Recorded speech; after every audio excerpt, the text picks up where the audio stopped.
This is John Hall, the editor at All About Beer. Before we begin this week, an announcement. If you're headed to the Craft Brewers Conference in Philadelphia, I hope you'll come out to several events hosted by All About Beer. We're going to be doing live podcast recordings on April 20th and 21st from 4 to 6 p.m. each day at the Human Robot Brewery located on North 5th Street. Come out and listen to shows like Drink Beer, Think Beer, Brewer to Brewer, and the All About Beer podcast. Each will have very special guests and unparalleled insight into the brewing industry. Plus, all of your beers are on us. Make sure you're following All About Beer on Instagram to get additional details and info on our guests. This event is open to both the industry and the public, and I hope to see you there. Hey there, I'm Maria Schertz from Sapporo Stone Brewing, and this is the Brewer to Brewer podcast from All About Beer. My guest is Gali Hernandez of Grimm Artisanal Ales, and she's here for a conversation that goes beyond the brew house and into topics that matter to brewing professionals and curious beer drinkers. First, please visit allaboutbeer.com and follow on social media at allaboutbeer. And to support journalism in the beer space, check out allaboutbeer.com/support. We'll get into the conversation in just a moment, but first, this message. Is your fermentation data still a mystery? Upgrade to Senos. Their in-tank sensors provide real-time predictive analytics so you can catch issues early, save your batches, and grow your profit margins. Brew smarter and scale your brewing operations at Senos.com. That's Sennos.com. And if you're going to the Craft Brewers Conference in April, get a free Senos demo and enter to win an iPad at their booth number 2106. Hi, this is Tim Shasha from Berkeley Yeast. Our mission is to give brewers better tools that are affordable and easy to use. Our team has been developing Tropics yeast for nearly 10 years, and we just launched it in a dried format. This is a yeast strain with high thiol biotransformation activity, which means it's great for making tropical forward hazy IPAs. I'll tell you more about how it works later in the show, or you can check the show notes for our recent article called All About Thiols. Malteurop has long been a pillar of North American malting, and they're growing to meet the needs of the modern brewer. Their brand new warehouse expansion at the Winona, Minnesota Malt House marks a new chapter in their commitment to service and reliability. With increased capacity and optimized logistics at the Winona hub, Malteurop is delivering the quality you expect with the speed you need. Discover the Malteurop difference at malteuropmaltingco.com. Welcome, and I'm very pleased to have Gali Hernandez as my guest today. Gali Hernandez is a brewer at Grimm Artisanal Ales in Brooklyn, New York, where she helps to produce renowned award-winning beer. She's a recipient of the Sir Jeff Palmer Scholarship for Brewing and recently completed the Siebel WBA Advanced Brewing Theory program. When she's not on the brew deck, you can find her in the stands at Citi Field rooting for the Mets, seated at a domino table or on top of a mountain. Hey, friend, welcome to the podcast. I'm so glad you accepted my invitation tonight. Hi, Maria. So nice to be here. Excited to chat with you. Yay, I miss you. We go back since, I don't know, 2000 and 21, maybe? probably, Yeah. yeah. But let me ask you first, before we get into the, Grimm topic and all your brewing experience, I want to know a little bit of how you got there and what's your background. I know that you went through a cheese phase as well, so as you please, please. Yeah. Yeah. So prior to working in beer, I worked at a cheese distributor where I kind of fell in love with how things were made, and cheese and beer were always like pairings that went along together. So that's how I started getting into beer. And then Mm-hmm. my coworker one day brought in a home brew, and I was like, I want to do that. So, Oh, you started as a home brewer. well, I mean, a home brewer is a strong word for what I was. I dabbled a couple times, and but like I fell in love with like how things were made, how beer was made, and then a few years passed, and then I saw this opportunity at Bronx Brewery for a production internship for people of color. And then I applied and I got it. And then the rest was history. Nice. What year was that? That was 2021. Oh, okay. So you're in this for a while now. A few years. Yeah. Yeah. How was your day to day at the Bronx Brewery?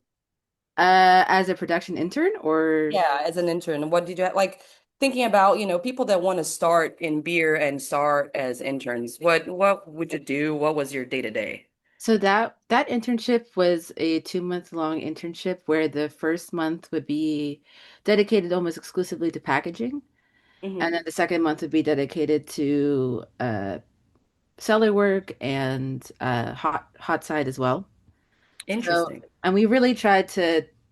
I later became pretty involved with the program, so we really tried to like get the person on the brew deck, be comfortable on the brew deck by themselves, and like be comfortable in the cellar by themselves to the point Yep. where like a lot of people afterwards were finding jobs in the industry. But yeah, the day to day was just being an employee at a brewery.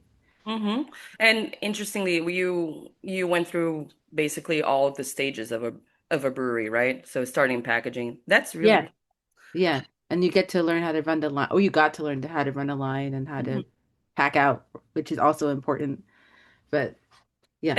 And you stayed there up until 2023, Um, I stayed there, yep, till 2023. Yeah, summer 2023 is when I left. and then you went straight to Grimm after that? That's correct. Yeah, Grim. Mhm. Can you tell us a little bit about your Grimm experience? I just saw that you guys won the New York State Brewery of the Year for the fifth time, right?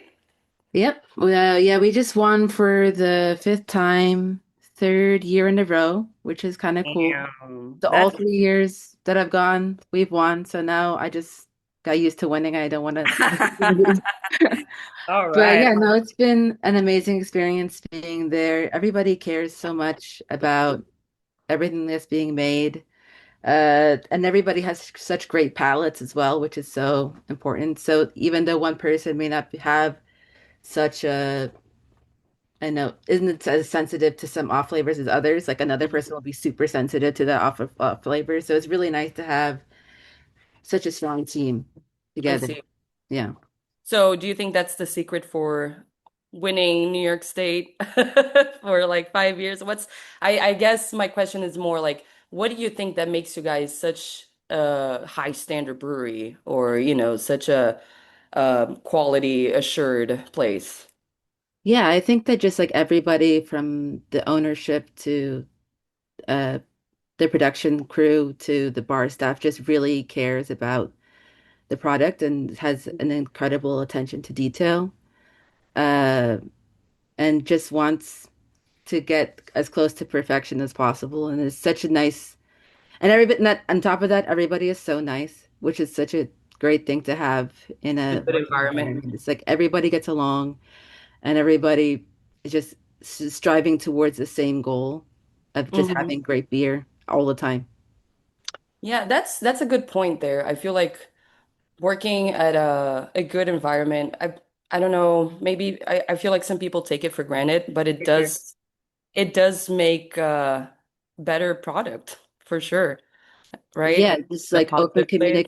just constant communication about something and making sure that everybody's on the same page and Yeah. also just like flagging when something is off and feeling comfortable doing so no matter the Yeah, situation is like so important.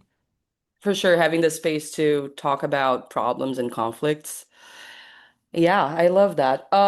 What about like recipe development? I know I'm not asking about exactly the recipes, but do you partake in that? Like how does that work? Is the head brewer doing that? How does that work at Grimm?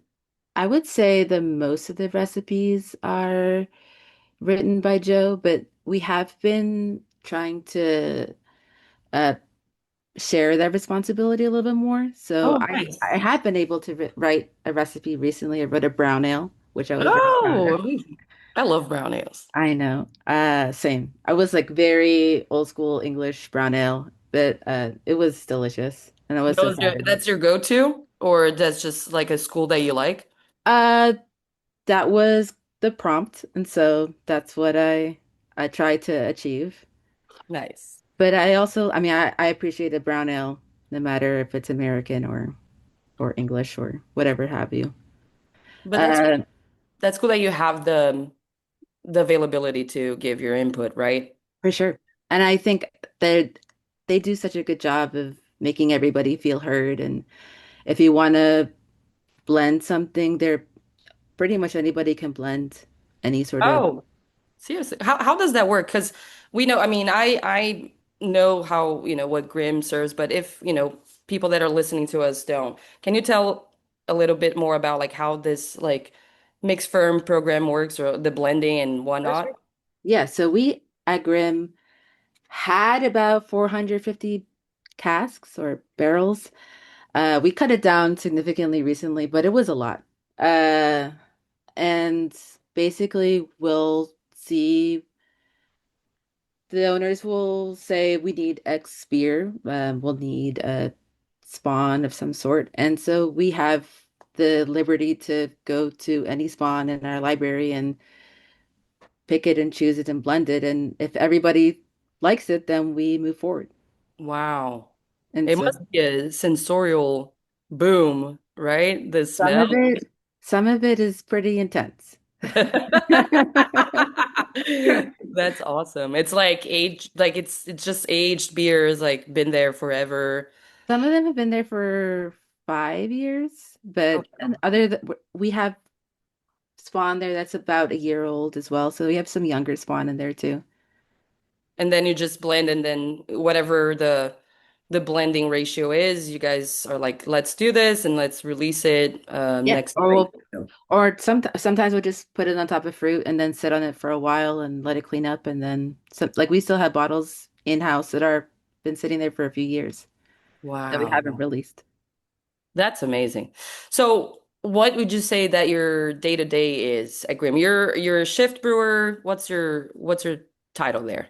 Yeah, I'm a chef brewer. We have our head brewer and then we have two brewers and then we have three people in our cellar. Hmm. So the brewer and I pretty much alternate 2 weeks, opening and closing. So an opening shift is uh coming in, mashing in. Um, we kind of in a week we could be doing, you know, 6 to 10 brews. Oh wow. Uh-huh. What's your equipment like? What's your exact? Uh, it's about a 35 barrel, Oh, okay.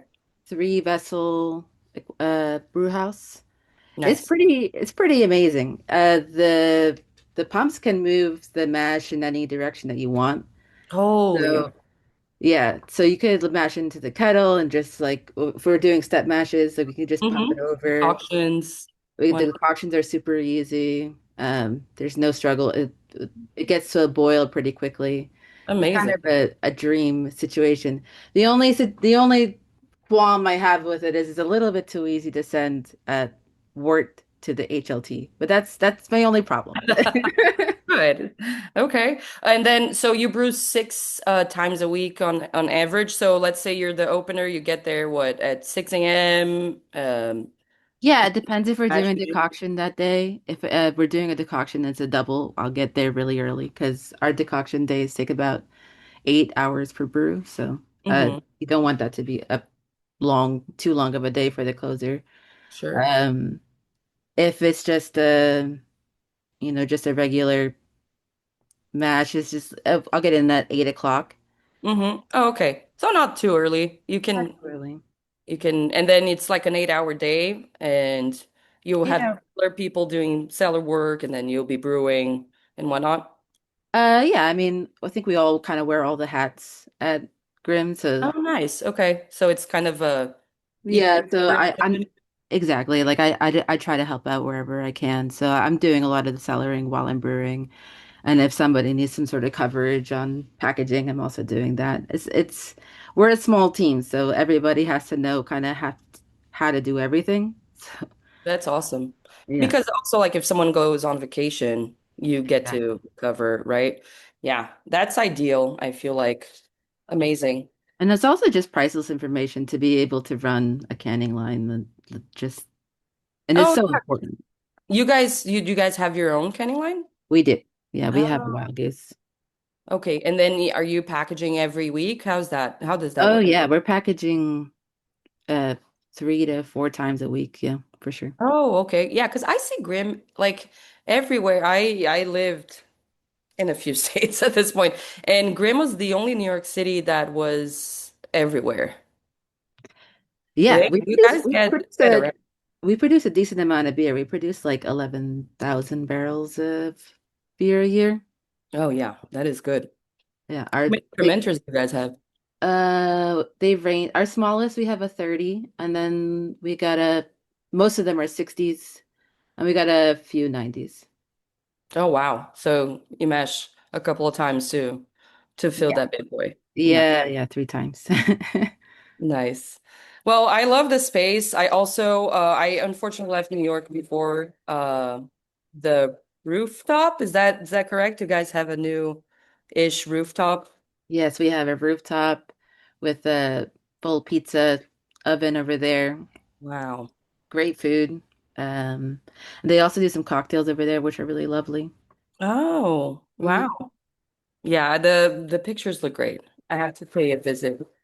Um, okay, I think we're going to take a short break for this message, and then we'll come right back for more of this conversation with Gali Hernandez of Grimm Artisanal Ales. Is your fermentation data still a mystery? Upgrade to Senos. Their in-tank sensors provide real-time predictive analytics so you can catch issues early, save your batches, and grow your profit margins. Brew smarter and scale your brewing operations at senos.com. That's Senos.com. And if you're going to the Craft Brewers Conference in April, get a free Senos demo and enter to win an iPad at their booth number 2106. Tim here again from Berkeley Yeast. Our Tropics yeast is based on a London ale strain, but we added a new gene to its genome that codes for a unique thiol-releasing enzyme. The enzyme converts the precursors in barley to free thiols that smell and taste like passionfruit and grapefruit. It's super clean. No off flavors like burnt rubber or other sulfurous notes, just tropical aromatics. You don't have to do anything unusual either, like mash hopping. Just pitch dry Tropics and supercharge your hazy IPA. Malt Europe has long been a pillar of North American malting, and they're growing to meet the needs of the modern brewer. Their brand new warehouse expansion at the Winona, Minnesota Malt House marks a new chapter in their commitment to service and reliability.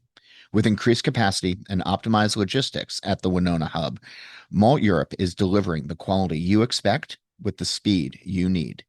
Discover the Malt Europe difference at malteuropemaltingco.com. All right, y'all, welcome back. Gali, thank you for telling us all the deets about Grimm. But now I think I would like to ask you a little more about the program and the scholarship that you won and studied at SIBO, correct? You did the advanced program. Can you tell us a little bit about the scholarship and then the program itself? Yeah, so I was awarded the brewing scholarship through the MJF, which is the Michael James Jackson, Michael Jackson Foundation. the Michael Jackson Foundation. Yeah. Not the singer, though. No, not the singer. Michael, Uh, the beer journalist of course, that, the organization was named after. absolutely. Yeah, so I was awarded the scholarship and took the WBA advanced brewing course. And that was an incredible experience. And I think also something I value so much through the scholarship has been connecting with all the other recipients that also received the scholarship. Mm-hmm, mm-hmm. Um, it's been so great to meet all these other people of color who are also in the industry because, I mean, although there are a few in New York, it's like nice to connect outside of New York through the program. Yeah, for those who don't know, the MJF is a nonprofit that promotes technical education for people of color in the brewing and distilling industries. So I think they are accepting donations until April 20th, right? Yes, they are. So if you want to be a part of this incredible project, I think that's a very worth project to donate to. But tell me a little bit more about it. So you went to Siebel, it was the advanced program, and that's an online program, correct? Yes, about 6 months. Yeah. Okay. Hmm. Yeah, it's a long journey. How Hmm. did you like it? Do you think that um, it was Worth it, it's obviously worth it, but do you think you're a better brewer because of it? Like, what do you think that education plays a role here as Mhm. a shift brewer?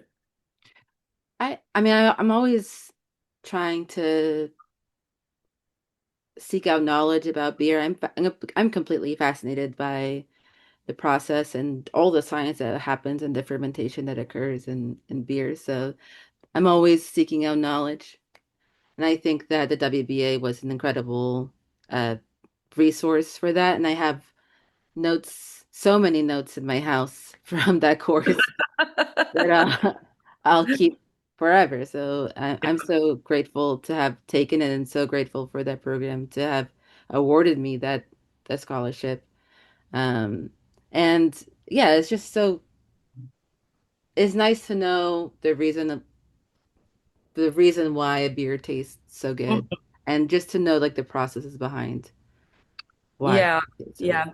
I agree with you. I think, obviously you don't need a diploma to become No, a brewer, right? absolutely. It's not mandatory. It's not engineering, I guess. But it is good to have an engineering diploma to, you know some functionalities of a brew house, right? I Oh mean, yeah, yeah. absolutely. And also understanding the yeast a little bit more, like, oh, this is if this pitch rate, at this pitch rate, the beer Yes, will react a certain way, or the fermentation will occur a certain way versus like this pitch rate.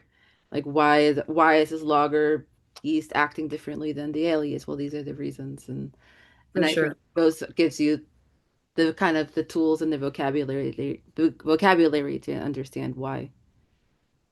Yeah, I remember also the water chemistry was insane. Yeah, for Isn't that sure.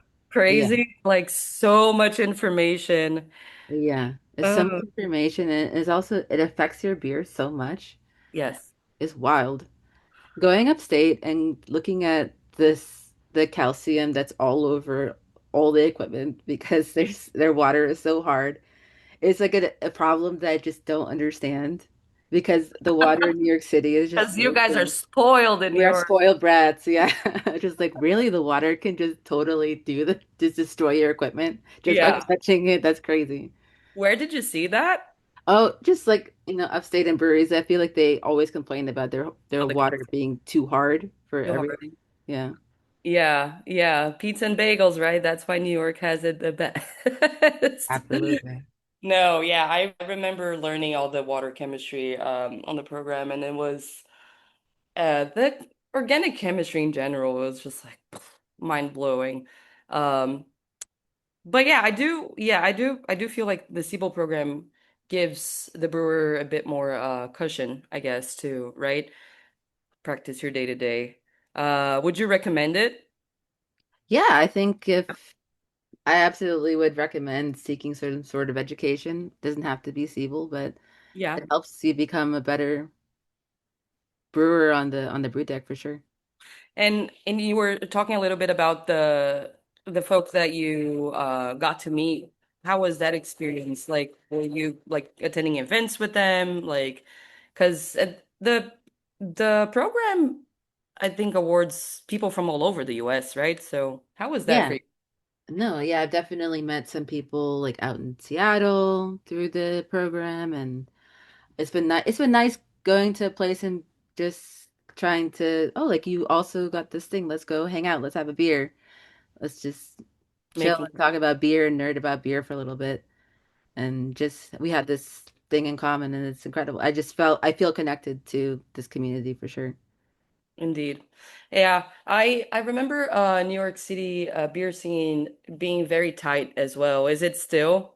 Is that it's still a You know, thing? I think well, because of the internship that I did at the Bronx, like I also was able to mentor a lot of people of color after that. And I Hmm. think that some of my closest friends in the industry remain those interns that were now like full professionals in the industry. Yeah. Uh, so like, I think it is a tight community, but like I'm so grateful for everybody that is here, and I think everybody's been so supportive of everybody else as well.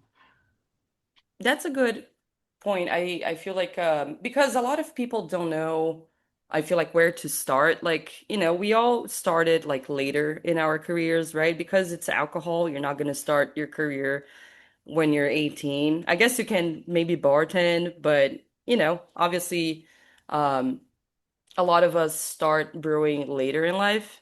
And these internship programs are really interesting for, I think, promote that, initiation, I guess, right? For sure. Yeah. I am forever indebted to that program. I'll never forget it and all the connections that I made through it. And I think they're so invaluable. And I think MJF is another example of how important it is to provide these opportunities for people of color. And a lot of us wouldn't be here without them. That is absolutely true. And that work. Are you going to CBC? I am going to CBC. Oh, nice. Where Yeah, can my people first time. want to be found? Expand those connections. I know. Yeah, no, I'll be at CBC on Tuesday and Wednesday. Uh, I'm not quite sure what I'll be doing. I know I'll be Yeah, I was gonna bartending. ask, is there something that you're like trying to see or attend or Yeah, there's a maybe a few. brewery that you really want to go? I'm always excited to go to Human Robot. Ah, the Love best. those guys. Um, I'll be bringing my dominoes for whoever wants to play with me. Yes, Domino's, girl. That's the Latino thing, huh? Oh yeah, for sure. Tell us about it. Oh, I don't know. I think my grandfather taught me. So, it's just like something I do when I'm sitting down and hanging out. It also allows me to focus on one thing instead of chit-chatting with everybody. But I love dominoes, and I'm very good at Yeah. Oh, yeah. Is it. that a challenge? You'll probably lose. Oh, damn. Talking about, your hobbies and other things that you do like to do. Um, Obviously you have other hobbies outside of work, right? You like to hike a lot, and I've seen you around traveling and whatnot. Do you Mhm. think that these experiences make you a better brewer or give you repertoire to brewing, or no, or you're like, this is my time off, I don't want to think about beer? Like, what is your, I think relation my question is your relationship with like when you're outside of the brewer house, like do you think, oh my God, this tastes so good, this would be great in this beer, or you're just chilling and appreciating your time off? Yeah, I think I try to draw inspiration uh, wherever I go. I think I went to Puerto Rico and I was drinking medalla all day, all night. Nice. And I think, drinking anywhere teaches you a little bit about a place. And I think that's the same with food. And so I try to understand a place through their food and their drinking and their beer for sure. Mm-hmm. Um, I think that traveling has also helped me to understand that my reality and what I think is not necessarily it, that there's a lot of different ways to interpret things For and sure. Other uh references. teaches me to be a lot more patient for sure. Awesome.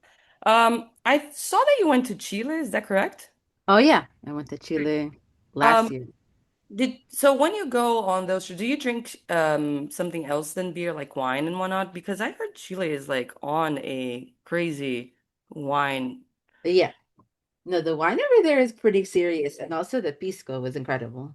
Oh yeah. I love a pisco sour and the piece I had some barrel aged pisco over there that was incredible. Barrel aged pisco. Hmm. Holy shit. How is that? It was like honey. It was delicious.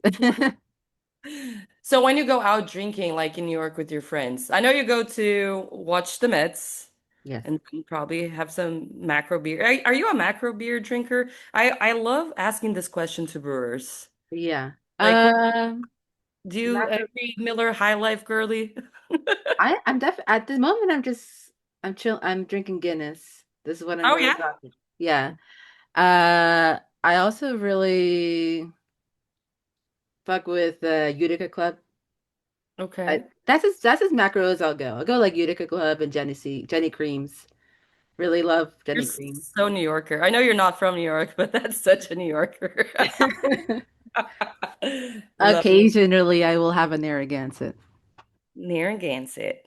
Or Modelo Especial. I'll never be mad about a Modelo Especial. Yeah. I love Modelo Negra as well, but I cannot ever find it. Oh, It's really? something that, yeah, I don't know. Here in Richmond is not as frequent, I guess. But tell me more about your hobbies. Like what do you like to I want to like know if you're like when you're not working, are you thinking about work? Like is that a New York myth? Like what's because I remember when I lived in New York, it was such a hassle and Yeah. I appreciate it and I admire it, but I want to know like when you're not brewing, like what are you doing? Do you have, are you still in cheese? What's your jam? Yeah, I mean, I do think it is difficult to separate to have a good work-life balance in the sense Mhm. that the beer is always going. It's always moving, it's always alive, and there's something happening at the brewery Yeah. if you're there or not. So it's hard to sometimes I'm like worrying about, oh, did I not pitch the right amount? Is the beer not going to be moving? Like the yeast doesn't look great. The famous brewer's anxiety. I feel like every brewer listening to this podcast will relate. It's like you wake up at 3 a.m. Did I Yeah. leave the carb stone Oh, open? yeah, yeah, yeah. Did I leave? Oh no, I think I left the carb going on all night on the wrong beer. I remember, bro, waking Yeah. up with my partner and being like, we need to go to the brewery right now Hmm. at 3 a.m. Ugh, Yeah. So right? it is difficult to just shut that off. I think Hmm. it's always there. Um, and I'm also the type of person that will kind of do whatever that's necessary to help out with the brewery, Yeah. for better or worse. But if I'm out and about, yeah, I try to leave my work problems at Yeah. work and try to have a separate life from outside of work. But it usually involves beer at some point, and it Hmm. usually involves some sort of distillate as well because I'm fascinated by distilled drink. Oh, yeah. Oh, wait, I did not know that. What's your Yeah. distilling of choice? Like, what's your go? You said pisco sour, but like, Oh, rum for I would sure. like to drink cocktails. What's up with that? Oh, I no, I mean, I'm open to cocktails. I prefer to have my beverage of choice, which is rum on the rocks. Rum on the rocks. Yeah.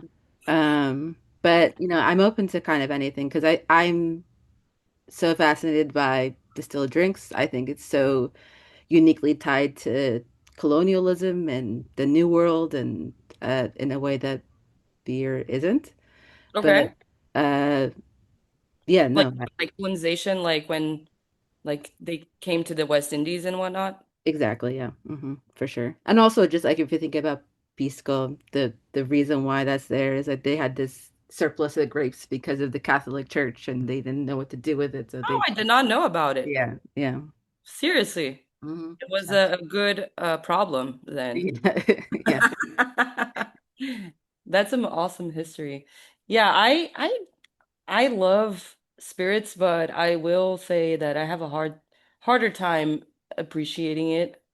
Just a little too harsh for me. But it's Mhm. then your go-to is it's rum on the rocks. Which rum? What's your favorite? I mean, there's so many Venezuelan rums that are great. At the moment, I've been going with Santa Teresa, but it's Is hard to find here. But yeah, I was gonna ask you. So your dad is from Venezuela, right? both of my parents are Venezuelan. Okay. They moved So here. you have this connection Hmm. with the culture and obviously the the drinking and the everything that can you tell me more a little more about it? Like they are you first gen? Yeah, so both of my parents moved here for school, and then Mhm. they just stayed. Um, we bopped around a lot moving. Um, and I think I moved like 10 times before landing in New York, maybe. Uh, yeah, they're a huge influence on me, and I think that a lot of first gen kids can relate with Mhm. the hustle and feeling this constant pressure to do a lot of work and do more and not feeling like you're enough. And that's how I feel, and that's what motivates me every day is just to do better and to be better. It's definitely a cultural trait to work hard and harder Hmm. because of it. Also, Um, not to mention that you have these role models of people who just did worked yes, constantly all the time and all the told you that the only way that to get ahead is to work harder. facts. Oh my God. You're triggering me. No, but also it's very interesting, I feel like, and that's why I think also New York and New York beer scene and our friends and colleagues are so interesting because they have all this background.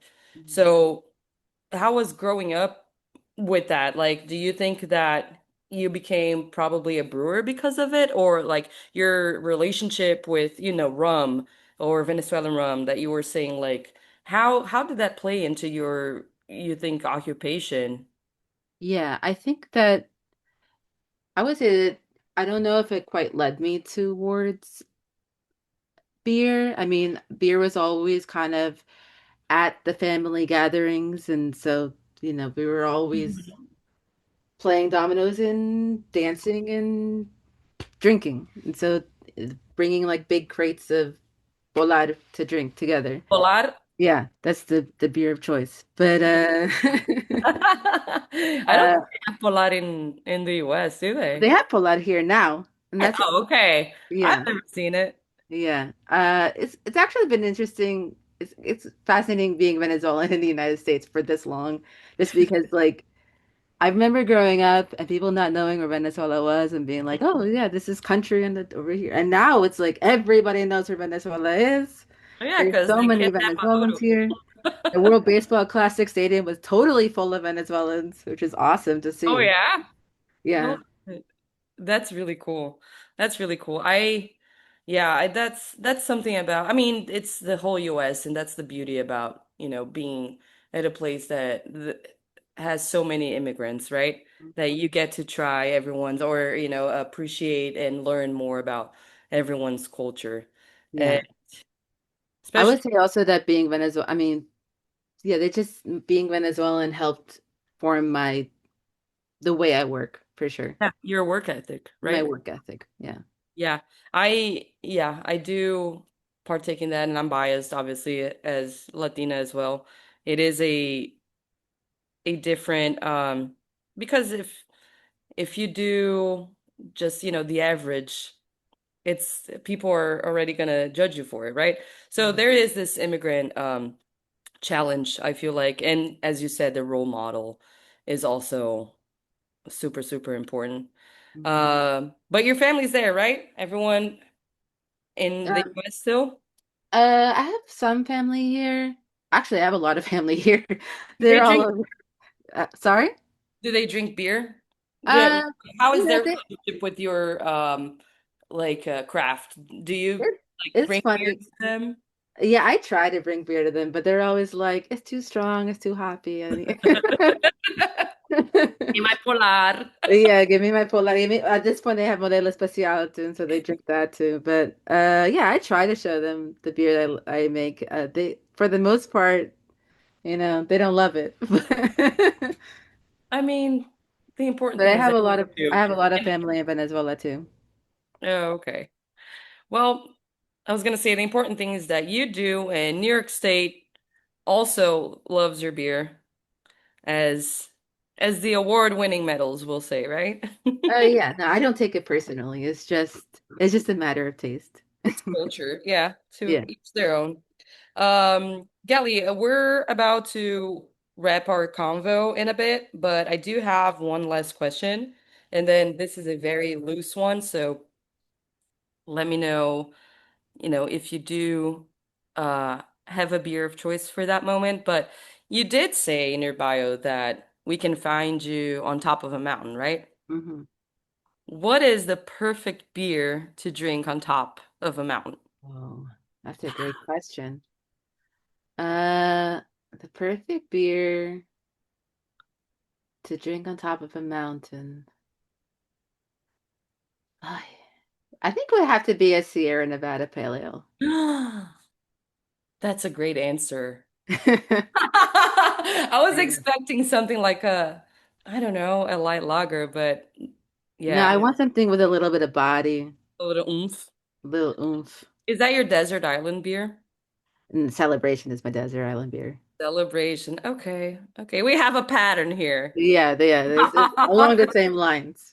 I would say Celebration, but it's not always in season, so. Oh, that's one of my favorites as well. Well, all right. So cheers to that. Cheers. Yay. You're drinking a Guinness, you said, right? Yes. What are you drinking? I'm drinking a Sapporo Black. Nice. So, it's a black lager, but it's not everywhere. So every time that that's available in a tap room, I get myself a growler. I love that. And well, enjoy CBC. I am so happy that you accepted my invitation. I miss seeing you around in New York, and I'll be there soon. Oh, And yay. um, to our listeners, I'll say that Gali will be back on the next episode of this show as the host, having a conversation with a brewer of her choosing. They'll be on the air next week, so make sure you tune in for that. A reminder, visit allaboutbeer.com and follow on social media at allaboutbeer. To support journalism in the beer space, check out allaboutbeer.com/support. I'm Maria Schertz from Stone Brewing. Thank you for listening to the Brewer to Brewer podcast. Is your fermentation data still a mystery? Upgrade to Senos. Their in-tank sensors provide real-time predictive analytics so you can catch issues early, save your batches, and grow your profit margins. Brew smarter and scale your brewing operations at Senos.com. That's Sennos.com. And if you're going to the Craft Brewers Conference in April, get a free Senos demo and enter to win an iPad at their booth number 2106. Tim here again from Berkeley Yeast. My favorite part about Tropics in a dried format is that it makes it easy to use Tropics more like an ingredient than a yeast strain. It's a great tool for turning tropical flavors up or down. Tropics on its own makes big notes of passionfruit and grapefruit, which is great for a lot of recipes, but sometimes you want to dial that thiol character down. Easy. You can just co-pitch at different rates with your house strain. If you want to dial it up, especially if you're using a pretty aggressive hop bill, then just add Tropics Boost. It's pure precursors dissolved in water and ethanol. Go to berkeleyyeast.com to find out how to turn the thiol dial to exactly where you want it. Malteurop has long been a pillar of North American malting, and they're growing to meet the needs of the modern brewer. Their brand new warehouse expansion at the Winona, Minnesota Malt House marks a new chapter in their commitment to service and reliability. With increased capacity and optimized logistics at the Winona hub, Malt Europe is delivering the quality you expect with the speed you need. Discover the Malt Europe difference at malteuropemaltingco.com.